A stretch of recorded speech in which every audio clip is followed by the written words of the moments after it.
What's up? Yeah, Stand there? yeah.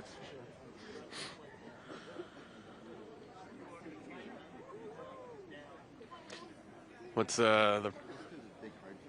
Is there?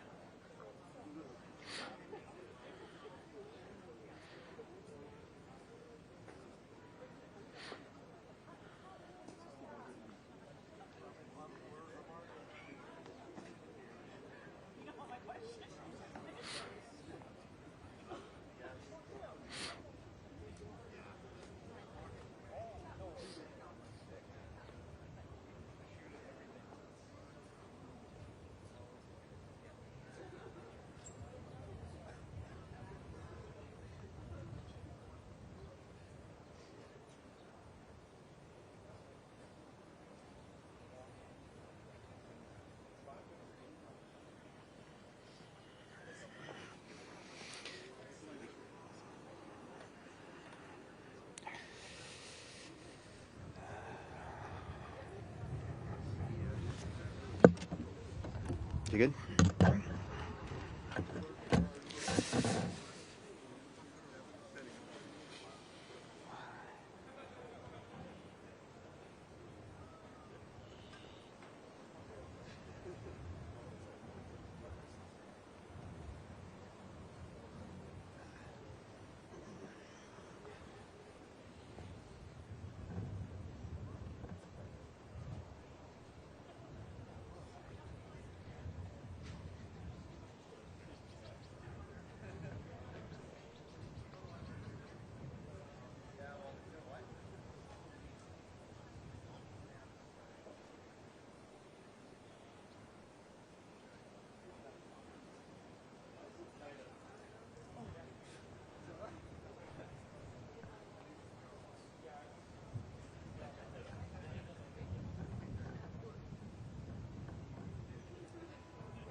It's not helping that I have my hood on there.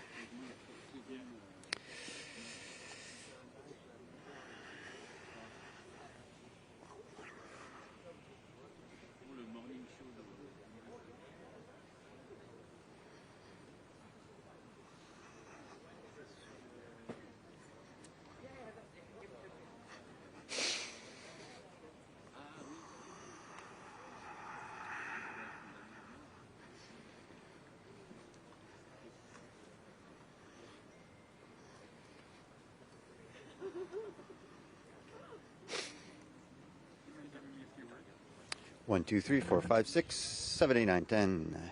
You want this?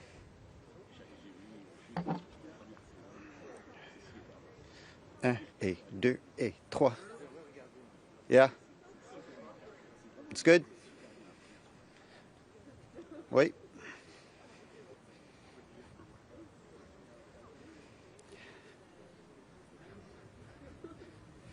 Daniel?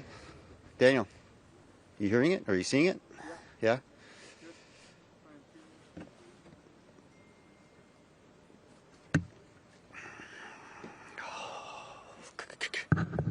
Okay, got it. Thank you.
You want to white balance ours?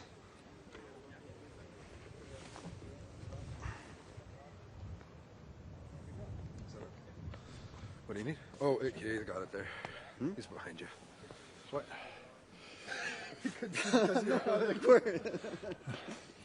Who's check 1, 2, 3, 4, 5, 6, 7, 8, 9, and 10, 9, 8, 7, 6, 5, 4, 3, and 2, and 1, 2, 3, 4, 5, 6, 7, 8, 9, and 10, 9, 8, 7, 6, 5, 4. You good?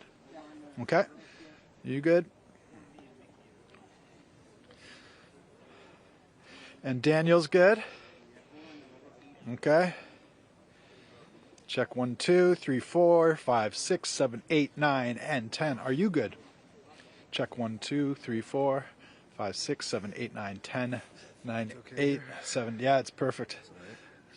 2, 3, 4, 5, 6, 7, 8, 9, 10, 9, 8, 7, 6, 5, 4, 3, 2, 1. Do you want some? No, you're good? Okay. Check 1, 2, 3, 4, 5, 6. Are you good? You're good? Okay.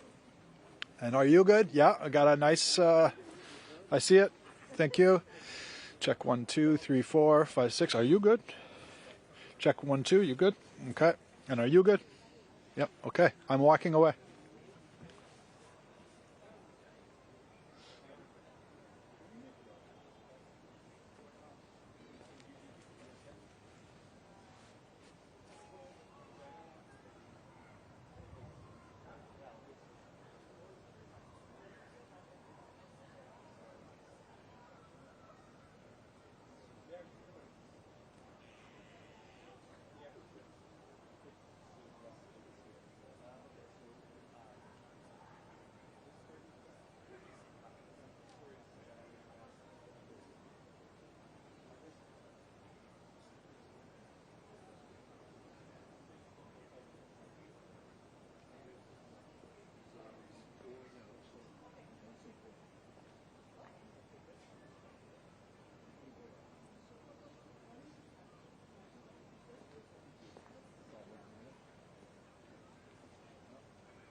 All right. Good afternoon. Bonjour tout le monde. C'est un grand plaisir d'être ici pour ma première visite en Chine en tant que Premier ministre. Et je tiens tout d'abord à remercier le président Xi Jinping et le Premier ministre Li pour leur hospitalité qu'ils nous ont témoignée ici à Beijing. It has been a historic and productive 2 days during which myself and fellow ministers have had the opportunity to meet with President Xi, Premier Li, Chairman Zhao, as well as business leaders across a number of key sectors. And I am very pleased to announce that we have made significant progress in a number of key areas. Stepping back, it's been 8 years since a Canadian Prime Minister visited China. And in that time, the world has changed dramatically. The technological revolution and the energy transition are accelerating at an unprecedented pace. The global trading system is undergoing a fundamental change, and the effectiveness of multilateral institutions on which trading powers such as Canada and China have greatly relied, that effectiveness has been greatly reduced. This is happening fast, it's large, it's a rupture, it's not a transition. What we do now as Canada, how we position ourselves in the world, will shape our future for decades to come.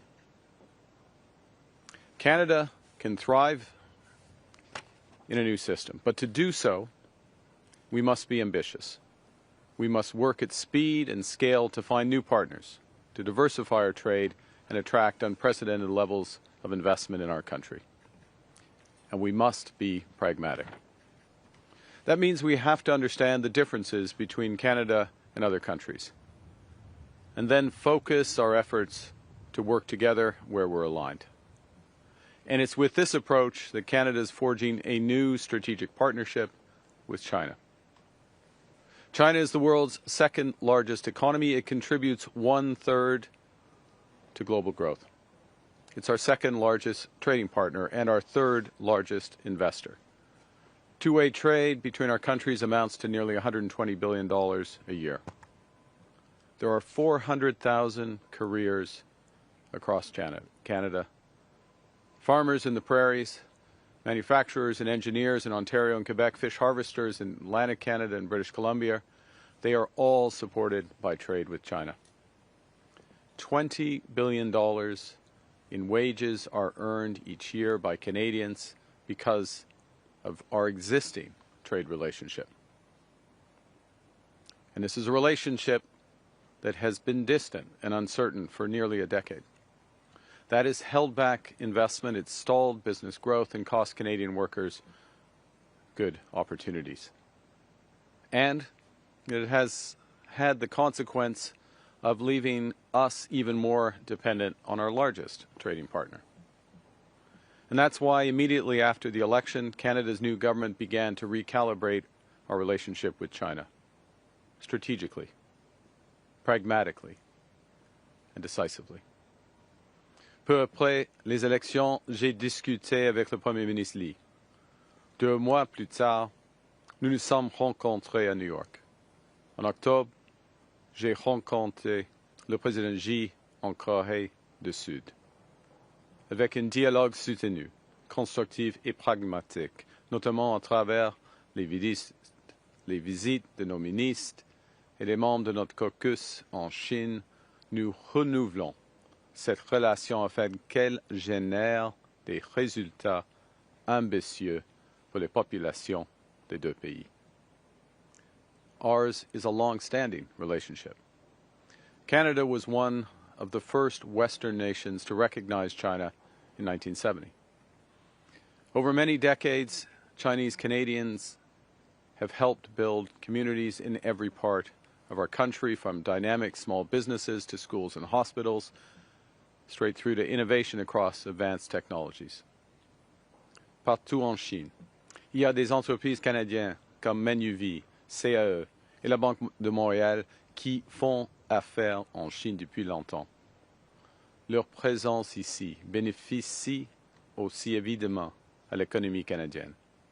Et j'aurai le plaisir de rencontrer plusieurs de ces entreprises plus tard dans la journée. Je serai heureux de leur parler des possibilités élargies qui s'offrent à elles. There are 2 million Canadians of Chinese descent, leaders across commerce, technology, and culture. Mandarin is Canada's fourth most spoken language. There is much to protect in this relationship and much on which to build and much to be gained. So leveraging our strengths and focusing on areas of alignment, Canada and China can create greater stability, security, and prosperity for both our nations. And to that end, President Xi and I are announcing that Canada and China are forging a new strategic partnership. It will focus on 5 key areas where both our nations stand to make substantial and sustained gains. The first is in clean energy and climate competitiveness, areas where Canada and China have immense strengths and complementary strengths. Second, we're expanding trade, particularly in agriculture and food, where Canada is a reliable partner. Third, our commitment to multilateralism and strengthening global governance comes at a time when all of this is in flux. Fourth, we're deepening engagement in public safety and security to protect our peoples. And finally, people-to-people ties and culture are being enhanced to enrich our lives. To begin, we're leveraging our strengths in energy, clean tech, and climate competitiveness. Canada is an energy superpower in both conventional and clean energies. We have an over 80% clean electricity grid with vast potential to power the clean economy of the future. La Chine est le leader mondial de l'énergie propre, produisant plus de 75% de toutes les batteries de véhicules électriques et plus de 80% des panneaux solaires et plus de 60% des éoliennes mondiales.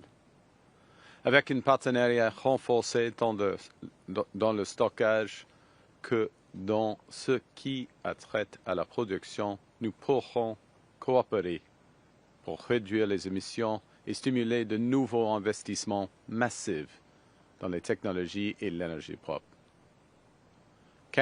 China's strengths in electric vehicle sector are undeniable.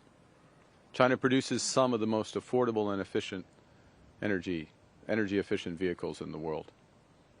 And in order for Canada to build our own competitive EV sector, we need to learn from innovative partners, access their supply chains, and increase local demand. And to help deliver the full potential of these partnerships and bring down costs for Canadians, Canada has agreed to allow up to 49,000 Chinese electric vehicles into the Canadian market, with the most favored nation tariff rate of 6.1%.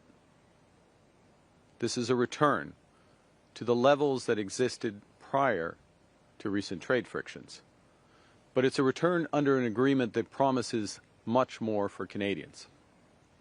It's expected that within 3 years, this agreement will drive considerable Chinese investment in Canada's auto sector, creating good careers in Canada and accelerating our progress towards a net zero future and the auto industry of the future. With this agreement, it's also anticipated that within 5 years, more than 50% of these vehicles will be affordable EVs with an import price of less than $35,000. Over the next 15 years, Canada intends to double our energy grid through major investments in hydro, nuclear, solar, and wind power. That creates tremendous opportunities for Chinese partnerships in these investments, including in energy storage and offshore wind. On the other hand, Canada is developing our oil and natural gas reserves, one of the world's largest, to be the lowest risk, lowest cost, and lowest carbon. Last June, we exported our first LNG shipment to Asia, and we're scaling up quickly, making major investments in streamlining approvals. By 2030, Canada will produce 50 million tons of LNG each year, all of which will be destined for Asian markets. Au cours des semaines et des mois qui viennent, nous lancerons un nouveau dialogue ministériel pour accélérer la concrétisation de nos engagements concernant les énergies propres et conventionnelles. The second pillar of our strategic partnership aims to increase trade directly between Canada and China. Our agricultural cooperation built the foundation of our bilateral relationship. For more than 6 decades, Canada has been a reliable partner for China in food exports. Canadians export more than $7 billion in agricultural products to China each year. China used to be the largest market for Canadian canola seed. We want to not just return to those levels, but to surpass them. And so I'm pleased today to announce that Canada and China have reached a preliminary but landmark trade agreement to remove trade barriers and reduce tariffs. By March the 1st, Canada expects that China will lower tariffs on Canadian canola seed to a combined rate of approximately 15%. China is a 4 billion canola seed market for Canadian producers, and this change represents a significant drop from the current combined tariff levels of 84%. Furthermore, Canada expects that Canadian canola meal, as well as Canadian lobsters, crabs, and peas, will not be subject to relevant anti-discrimination tariffs from March 1st of this year until at least the end of this year. Together, these results will unlock nearly $3 billion of export orders for Canadian farmers, fish harvesters, and processors as they realize the full potential of this market of 1.4 billion people. With this agreement, we also expect to see a resolution of many long-term obstacles for a range of important agricultural sectors, from beef to pet food. Le Canada a un but ambitieux d'augmenter nos exports vers la Chine de 50% d'ici 2030. Soutenu par une nouvelle feuille de route commerciale, nous élargirons également les investissements canadiens en Chine dans des domaines comme les services, l'énergie, l'aérospatiale, l'agriculture et la fabrication de pointe. We welcome Chinese business plans to significantly scale up their investment in Canada, in major clean energy projects, as well as in agriculture and consumer projects. And by building this new strategic partnership, we're creating the stability and certainty needed to catalyze new investment and opportunities for Canadian workers. Both Canada and China are strong advocates of multilateralism. Nous partageons plusieurs objectifs en ce qui a trait à l'environnement. Le leadership du Canada et de la Chine a permis de créer avec succès le cadre mondial pour la biodiversité économique mondiale lors de la COP 15 à Montréal. C'est pourquoi le troisième pilier de notre partenariat stratégique a un engagement renouvelé envers la gouvernance mondiale. En collaborant davantage, le Canada et la Chine peuvent se concentrer sur les nombreux domaines d'intérêt commun, allant de la compétitivité climatique et des finances à la stabilité macroéconomique et au multilatéralisme.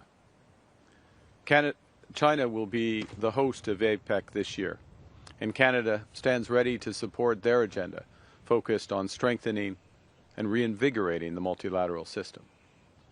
Canada appreciates China's support for our bid to host the APEC's Leaders Summit in 2029.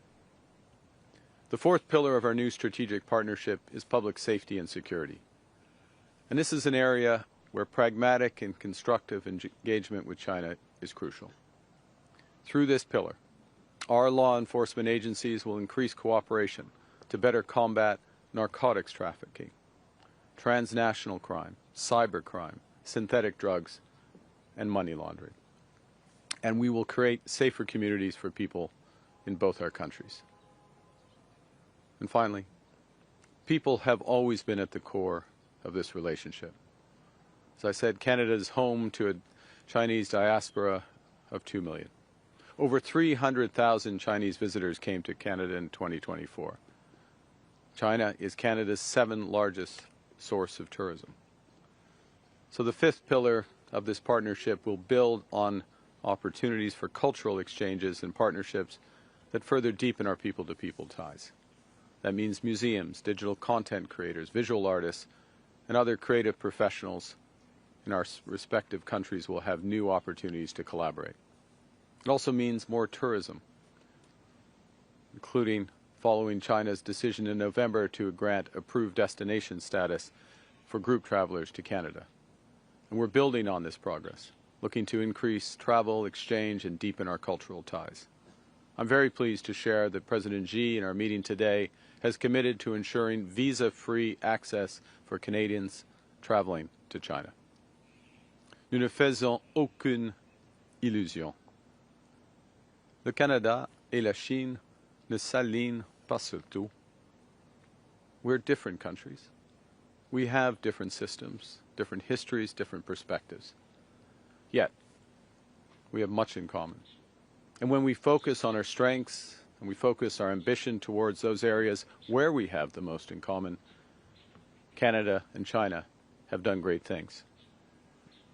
In the mid-1980s, our bilateral trade was roughly $2 billion. In just 2 decades, that increased to $30 billion. Through periods of global tension and disruption, we've created more opportunities for our workers, businesses, and investors by working together. And with this new strategic partnership, that's the opportunity before us now. It's a partnership that reflects the world as it is today, with an engagement that's realistic, respectful, and interest-based. The work in the recent months, the discussions and the meetings over the past 2 days have not been a question of putting things back on track. It's been more a question of designing new tracks that will benefit the people of both our countries. Parce que le système mondial a été chamboulé. Le Canada doit tracer une nouvelle voie en naviguant dans le monde tel qu'il est et non comme nous aimerions qu'il soit. Nous traçons cette voie avec confiance, pragmatisme et ambition. In a world of increasing uncertainty, Canada is building with speed, confidence, and determination. We're forging new partnerships around the world. We're diversifying trade, over a dozen new agreements across 4 continents in recent months. We're attracting record levels of new investment in order to unleash $1 trillion of investment in the Canadian economy over the next 5 years. We're building a web of new connections with China to create transformative opportunities for Canadian workers, build more stability, more certainty, and prosperity on both sides of the Pacific. And with that, I very much look forward to your questions. Thank you very much. Merci Thank you, beaucoup. Prime Minister. Merci. Nous allons maintenant passer à la période de questions. First question, Tonda. We'll do one question, one follow-up. Tonda McCharles, Toronto Star. Right here, Prime Minister. Right here. Where are you? Oh, there you are. Sorry. Hi. In plain sight. Sorry. We're so many reporters here, so it'll be one question. We won't take follow-ups, but please bear with us. Prime Minister, this announcement I'd like you to characterize it in terms of how big an entry into the market you expect it really is, and how do you intend to explain it to the U.S. In allowing that entry, and separately, how do you intend to explain it to Canadian car makers who fear any softening on Chinese EVs? Okay, so you mean the auto portion of the broader partner? Yes, okay. So I think the first thing to say is exactly that it's part of a broader partnership, and the fundamental issue is we have a broader strategic partnership on which to build and create big opportunity. But to get to the auto question and your various questions around specifically, let's put this in context.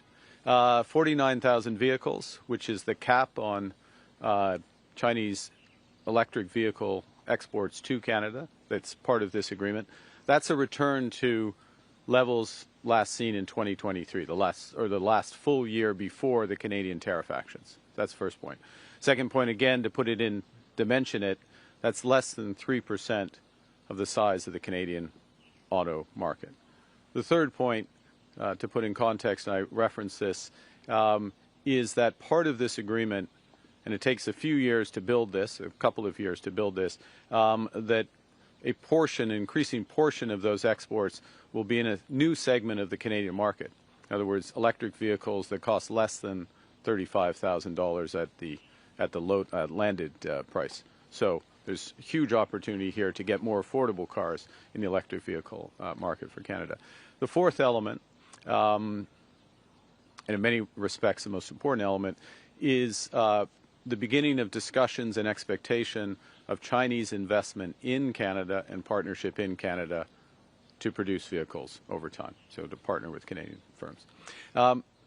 And putting all this, and if I can take the last part of your question and move to colleagues, which is vis-a-vis the U.S., I think we need to look at this in the context of building. I mean, we're building a new part of our car industry, building cars of the future in partnership, bringing affordable autos for Canadians at a time when affordability is top of mind, and doing it at a scale that allows for a smooth transition in the sector. Thanks. Next question, Steve. Steve Chase, Globe and Mail. Good afternoon. This week, 2 Liberal MPs cut short their visit to Taiwan. It was a friendship and outreach visit. They cut it short before they were going to meet with President William Lai. They said in a statement that they were advised to do this by the government. So why did the government advise these 2 Liberal MPs to cut short their visit? And is this an indication we're willing to tailor our foreign policy to placate Beijing? Well, a couple of things. One is our policy with respect to Taiwan, our One China policy, which was set in 1970, has not changed. We're reaffirming our One China policy. It remains constant. It's consistent. We have relations with the government here, People's Republic of China, and we have people-to-people relations in Taiwan. Those MPs, members of my caucus, the members of our caucus, participated in the people-to-people proportion of that trip, but no, not in the government proportion, and that's straightforward, not causing confusion about what the policy is of the government, the policy of Canada that has been the policy of Liberal governments and the policy of Conservative governments over the course of the last 55 years. Prochaine question, Laurence. Oui, bonjour, M. Carney, Laurence Martin, Radio-Canada. Dans la stratégie Indo-Pacifique, le Canada décrivait la Chine comme une puissance de plus en plus perturbatrice. Est-ce que c'était un choix de mots judicieux? Est-ce que pour vous, la Chine, c'est une puissance perturbatrice? Il y a des hyperpuissances perturbatrices qui existent dans le monde. Plus qu'une. Et ça, c'est le monde comme il est. C'est la vérité, c'est la réalité. Et il faut pour le Canada d'avoir des relations avec des grandes puissances, des relations commerciales, mais des relations qui sont calibrées à nos intérêts et nos valeurs. Mais est-ce que la Chine est une puissance perturbatrice? C'est pas mon objectif. Je n'étais pas membre du gouvernement à ce moment-là. Donc vous n'êtes pas d'accord? Prochaine question, Ashley. Vous avez changé d'avis? Je n'étais pas là. Ashley Burke. Ce n'était pas mon avis, madame. Good afternoon, Prime Minister. Less than a year ago, you said that China was the biggest security threat to Canada. Do you still believe that? The security landscape continues to change. And in a world that's more dangerous and divided, we face many threats. That's the reality. And the job, my responsibilities as Prime Minister, the job of the government, is to manage those threats. You manage those threats by building resilience, building security. You manage those threats through alliances. You manage those threats through engagement. And we're pursuing all of those. And I would say that, the threat environment has increased. The risks have multiplied. So too has our resilience and our engagement, which is protecting Canadians on balance. But does that threat from Next China still question. exist? I'll refer to my previous answer. Next question, Martina. Prime Minister Martina Stavis, New York Times. After your visit, is it fair to say that you're concluding that China is a more predictable and maybe reliable partner to Canada than the United States is today? Well, let me answer it. I'm going to answer it directly with respect to the relations with China and our engagement with China. And I will say that from the first conversation I had with Premier Lee, telephone conversation, then the meeting in New York, the long meeting with President Xi in Korea, and then the meetings over the course of the last few days. There are a number of specific issues, and I've outlined them that where we've made progress in our strategic partnership. But we spent a fair bit of time in all of those meetings about the guardrails, if you will, of the relationship, where we felt we could cooperate, where we had differences of opinion, where we had differences of view in the system, respecting each other's differences in the system. And that sort of candid and consistent dialogue, frank dialogue, that leads to a more predictable and effective relationship. Our relationship, the one comparison I will give you with the United States, our relationship, this is no insight, is much more multifaceted, much deeper, much broader than it is with China. But yes, in terms of the way that our relationship has progressed in recent months with China, it is more predictable, and you see results coming from that. Thank you. La prévisibilité, oui, c'est well, c'est nécessaire de faire une petite explication parce que il y a des enjeux clairs pour la coopération entre le Canada et la Chine. Il y a des défis, mais ils sont aussi clairs. Et alors, par conséquent, oui, les relations avec la Chine sont plus prévisibles maintenant que d'autres relations pour le Canada. Next question. Prochaine question, Mylène. Bonjour, Monsieur Carney. Bonjour, madame. Mylène Crête de la presse. Je voulais savoir qu'est-ce que vous allez répondre à Doug Ford qui voulait une usine en échange de l'ouverture du marché canadien aux véhicules électriques chinois. Et pourquoi est-ce que les tarifs sur le porc sont demeurés les mêmes? Les tarifs, pardon, le deuxième sur le porc. Pork. Ils sont les mêmes, je crois que je vais fournir une réponse de la deuxième partie après. Mais ce qui est clair, et on a fait beaucoup de progrès dans les produits agriculture et on a fait beaucoup de progrès et nous attendons qu'il y ait plus de réduction des tarifs agriculture pendant l'année. OK? Premier point. Deuxième point. En ce qui concerne Monsieur le Premier ministre Ford, nous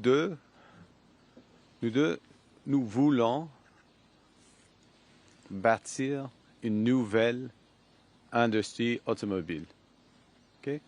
Alors, c'est quoi l'avenir de l'industrie automobile? C'est des véhicules électriques et des véhicules avec beaucoup de technologie et d'abordabilité. Les trois choses. OK? Il y a plusieurs entreprises qui peuvent fournir, qui peuvent créer ces véhicules-ci, y compris les dirigeants chinois. Alors, pour un échange d'un petit morceau du marché canadien, on a un engagement, nous attendons un engagement d'investissement au Canada, des vrais dirigeants de nouvelle industrie. Alors, c'est un accord qui va créer l'avenir pour notre industrie. Donc, ça veut dire une usine, ça, éventuellement? Oui, ça c'est le plan. Ça, c'est le plan, absolument. Annie? Hello, Prime Minister Carney. CSIS has called China an enduring threat to Canadian tech and democracy, and some in the auto sector have said that Chinese EVs could pose a national security risk if allowed into Canada. And your plan is to increase the number of those EVs that are coming into Canada every year. Did you get any assurances from President Xi that China would stay out of elections, for example, and sensitive sectors before allowing more Chinese investment in many sectors, including the auto sector? So several aspects. Thank you for the question. Several aspects of what you said. The first is, and I'm going to refer to something I said a few minutes ago, which is we're returning to the levels of Chinese automobiles as a cap that we had 2 years ago. Okay. Secondly, just to reinforce, that's less than 3% of the Canadian auto sector. So again, let's keep that in keep it in perspective. But that's going up by 6.5% every year after. Yeah. But you bring that you compound that growth, and you're getting to about 70,000 vehicles at year 5, although the agreement has it reviewed after year 3. So again, it's still in low single-digit proportion of the size of the Canadian auto sector. Canadians buy about 1.8 million autos a year, just to put it in context.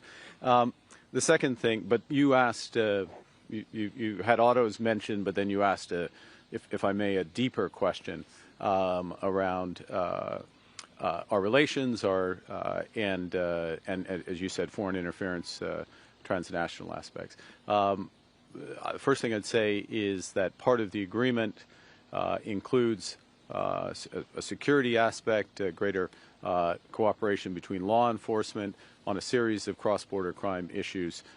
That's the kind of progress we need in order to address a range of issues, including illicit narcotics, but as well as interference. And then the second is that we have an understanding. These are some of the issues that we discuss in terms of our expectations in Canada, our red lines in terms of preventing foreign interference, not tolerating foreign interference, and addressing it when we see it. And as Prime Minister, I've always taken this extremely seriously, just from the point when I got my security clearance well before I was elected leader of the Liberal Party. Thank you. Next question, Christopher. Good afternoon, Prime Minister. Christopher Nard from the National Post. Canola tariffs are not completely disappearing, and more importantly, they're not disappearing on all products either. What do you say to the industry, who is hoping, obviously, for progress on this, but will still be dealing with tariffs going forward in their second biggest export market? This is enormous progress. The first thing is this is enormous progress. We're dropping the expectation starting from March 1st, so in advance of planting.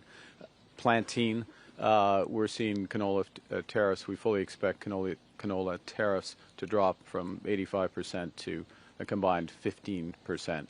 Approximately 15%. I'll use the exact language in the agreement, but we have a high degree of confidence that that's going to happen, and that's going to create an opportunity combined between meal and seed, a $7 billion market opportunity. That's the first point. The second is that the spirit of this agreement. So there's agreements and technical aspects of the agreement and expecting those to be followed. That's important. But it's also the spirit of what is a new partnership, a new era, turning the corner, historic agreement, building more broadly. That creates a series of expectations about where we're going from here, whether it's in canola, other grains, pulses, lobster, beef, pork, pet food, all these covered. So there's movement, and there's a real, it's a return, and actually more than a return, to Canada as an important agriculture partner with China. Next question, Brian. Prime Minister Brian Platt with Bloomberg News. Yesterday when you met with Premier Lee, one of the things you said in the public remarks was this partnership with Canada and China, this new partnership, sets us up well for the new world order. What did you mean by that? What is the new world order? Well, it's a great question, Brian, because I think the world is still determining what that order is going to be. And let's be clear what we're talking about first and foremost, which is what are the trading, what is going to govern global trade? What is the role of the WTO going to be? How important are bilateral deals such as the one we're developing, plurilateral deals, if I can use that term, Trans-Pacific Partnership, the potential linkages between Trans-Pacific Partnership and the EU. Where is financial regulation, payment system regulation going to fit into that? All of these aspects, I mean, use a fancy word, like the architecture, the multilateral system that has been developing these is being eroded, to use a polite term, undercut, use another term. So the question is, what gets built in that place? How much of a patchwork is it? How much is it just on a bilateral basis? Or where do like-minded countries in certain areas? So like-minded countries, just to be clear, doesn't mean you agree on everything. Aspects, for example, on digital trade or agricultural trade, climate finance as another area, to move into areas of geostrategy, geosecurity. You will have different coalitions that are formed. So what this partnership does is in areas, for example, of clean energy, conventional energy, agriculture, as we were just talking about, and financial services, which we've talked less about, but the evolution of the global financial system, the role of the renminbi over time, the evolution of cross-border payments. I know it all sounds very dry, except for your organization, which I think takes an interest in it. These are important elements of how the system is going to work. And look, the expectation is that rather than these being developed necessarily through the IMF, WTO, and other multilateral organizations, it is going to be coalitions that develop them, not for the world, but for subsectors of the world. Okay. Next question, Tom. Hi, Prime Minister. Tom Perry with CBC. I know that you're talking about China offering stability. There are still, of course, though, concerns in this country about human rights, yes, about freedom of expression. I'm wondering where those fit into your calculations. Are these things that Canada just can't afford to think about because we've got to diversify our markets? No, we fundamentally stand up for human rights. We stand up for democracy, territorial integrity, rights to self-determination. We take the world as it is, not as we wish it to be. That means the following. We do engage with countries. We calibrate that engagement depending on our values and our interests, so that engagement is more narrow when there are those issues. We also have, if you will, a sort of value-based realism to the approach. In other words, we will engage on those issues. We'll engage with coalitions on those issues because that has more influence. And we will form coalitions with those countries with which we share those broader values.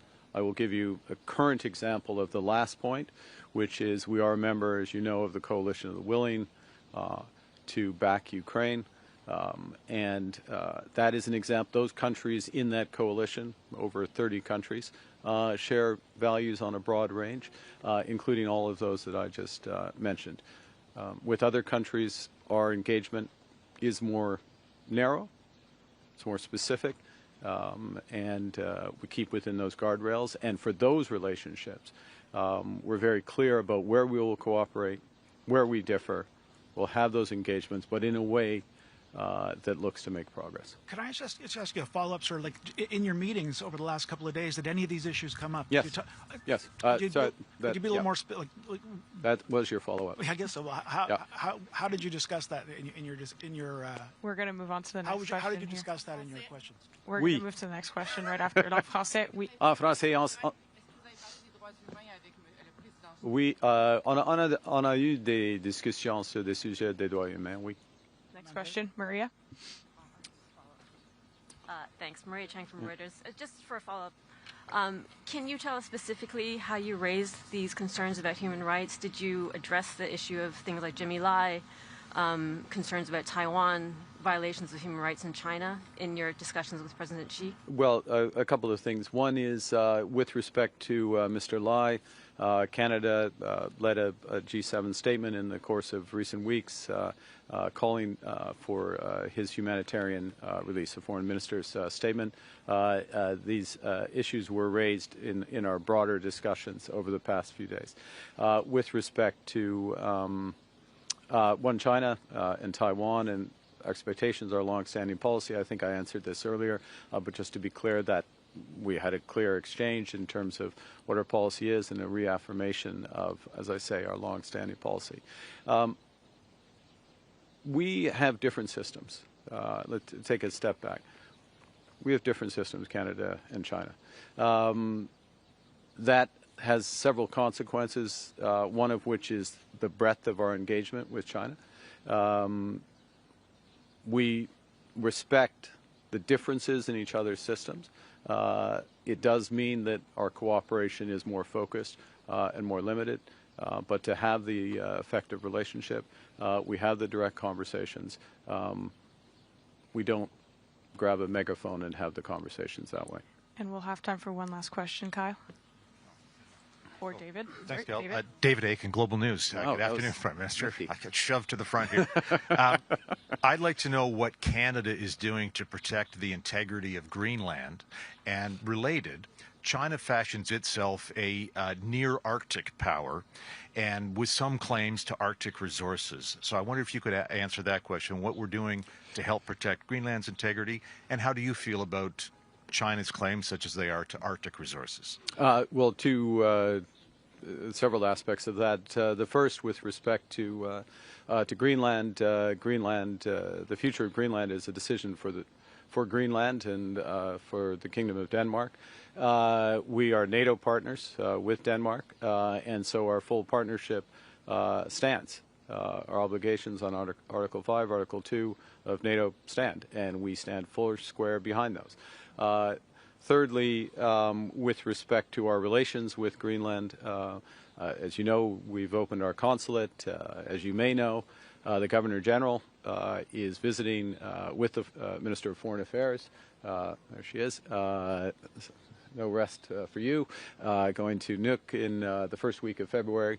We'll be there. We're in discussions with our NATO partners and with Denmark about Arctic security through various fora, through bilaterally with Greenland and very much with Denmark, through the Nordic countries, Nordic Baltic 8, and as you know, just remind others that we've taken decisive steps in terms of Arctic security over the course of this year. One of the first things that I did as Prime Minister was to move our Arctic presence from 4 months a year to 365 days a year on land, sea, and in air, and we will continue to reinforce that.